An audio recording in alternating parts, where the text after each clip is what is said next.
इस समय जो कुंभ मेला जिसकी चर्चा पूरे विश्व में हो रही है, सब तरफ के लोग उसको देख रहे हैं, बड़े बड़े दूर दराज, बड़े बड़े अमेरिकन, यूरोपियन, वहां के बड़े बड़े कलाकार आ करके वहां का लाभ ले रहे हैं। हम भी खूब आनंद लेकर आए महाराज, पैदल भी आनंद लिया, साइकिल में भी लिया, मोटरसाइकिल में भी लिया, गाड़ी में भी लिया, पुलिस वाली गाड़ी में भी लिया, चार्टर और हेलीकॉप्टर में भी लिया महाराज। ठाकुर जी ने जमीन से लेके आसमान तक सबका कुंभ का मजा दिवाया हमको तो महाराज, ऐसा आनंद आया क्या बताऊं। आपने बड़ा भारी आर्टिकल लिखा है कि इस समय कुंभ मेला मानवता के इतिहास में किसी भी एक आयोजन में आने वाला सबसे बड़ा समायोजन है।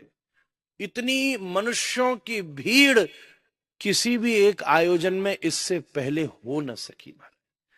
बताते बसंत पंचमी तक जो सरकारी आंकड़ा है वो लगभग 35 करोड़ के आसपास तक पहुंच गया हमारे, और ऐसा अनुमान है कि 40 करोड़ तक ये पहुंच जाएगा।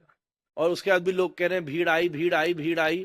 हम माननीय मुख्यमंत्री जी से उस समय मिले भी 4-5 दिन पहले, बड़े प्रसन्न थे। हाँ, निश्चित रूप से एक दिन बड़ी विचित्र घटना जरूर हुई है, मौनी अमावस्या के दिन हम भी वहीं थे। अब ये तो बाद में पता चलेगा कैसे हुआ क्या हुआ, बहुत दुखद हुआ, पर इसके पीछे कोई ना कोई षड्यंत्र भी प्रतीत होता है। पर उसमें भी एक बड़ी बात यह है कि हमने आंखों से देखा है कि घटना में 1 घंटे के भीतर भीतर महाराज जी 150 एम्बुलेंस घूम गई। अगले दिन शाही स्नान हुआ, हम खुद भी गए थे, कोई पता भी नहीं लगा सकता कि कहीं कोई घटना हुई है। इतना तीव्र एक्शन मानवता के इतिहास में किसी भी देश में इतनी बड़ी भीड़ के बीच में हुई घटना का निराकरण इससे पहले किसी इतिहास में नहीं। ये भी जानने योग्य बात। घटना के लिए तो हमने भी दुख व्यक्त किया, और मैंने वहां अनाउंसमेंट किया था कि जो कल्याण शिविर में हमारी 5 दिन की कथा थी, मैं उस कथा का पुण्य उन दिवंगत आत्माओं को प्रदान करता हूं। हमने वहीं कहा था। बहुत कष्ट की बात है, पर मैं तो बातचीत में बोल के आया 35 करोड़ 40 करोड़ अच्छी बात है। अगले कुंभ में ऐसे ऐसे ऋषिकेश गोस्वामी महाराज जैसे संत बैठे हैं, गांव गांव में हल्लो कर रखो है, हम लोग हल्लो कर रहे हैं। अभी रुको रुको, फिर ताली बजाना, रुक जाओ, बताऊंगा मैं। आनंद तो तब आएगा जब अगला कुंभ प्रयाग का पड़े तो 125 करोड़ व्यक्ति स्नान करने पहुंचे महाराज, भारतवर्ष पहुंचे महाराज, जब तो आनंद आवे।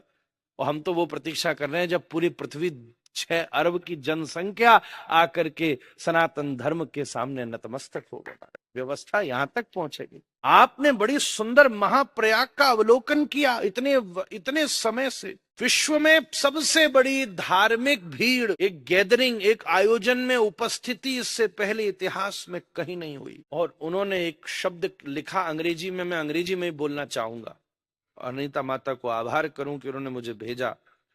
नो एनिमल सेक्रीफाइस, एक पशु नहीं मारा गया। नो ब्लड शेड, न कोई कत्लेआम किया गया। नो यूनिफॉर्म, न कोई वेशभूषा निश्चित की गई। No violence, no politics, no conversion, कोई धर्मांतरण नहीं किया गया। बड़े बड़े अंग्रेज हैं, किसी ने कहा क्या किसी को? नो सेक्ट, न संप्रदाय पर विचार हुआ। वैष्णव, उदासीन, सब एक साथ आनंद ले रहे हैं महाराज। हम जब स्नान करने गए, उदासीन अखाड़ा था हमारा, हमारे साथ 10-20 गौड़िया और थे। बोले आ गए, बोले आ जाओ यार, कौन देख रहे हो। वैसे जब गोता मारोगे तो जो तिलक होगा सब बह जाएगा।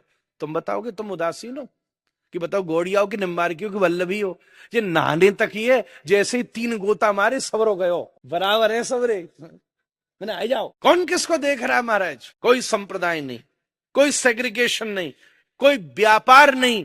आपको आश्चर्य होगा, रोज रोज बिना व्यापार के अन्न सेवा से संतों के द्वारा कुंभ मेले में प्रतिदिन 1-1, 2-2 करोड़ व्यक्ति ने निशुल्क भोजन किया है महाराज।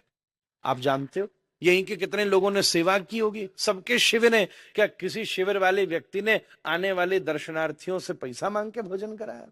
सब, हर शिविर में भंडारा, नित्य प्रति। No animal sacrifice, no bloodshed, no uniform, no violence, no politics, no conversion, no sect, no segregation, no trade, no business, और वो लिखते हैं दिस इज कॉल्ड हिंदुइज्म महाराज, इसी को सनातन धर्म। और इन सब से मुक्त होकर के जहां दुनिया की सबसे बड़ी मानवीय सभ्यता उपस्थित हो सकी, अद्भुत बात है महाराज।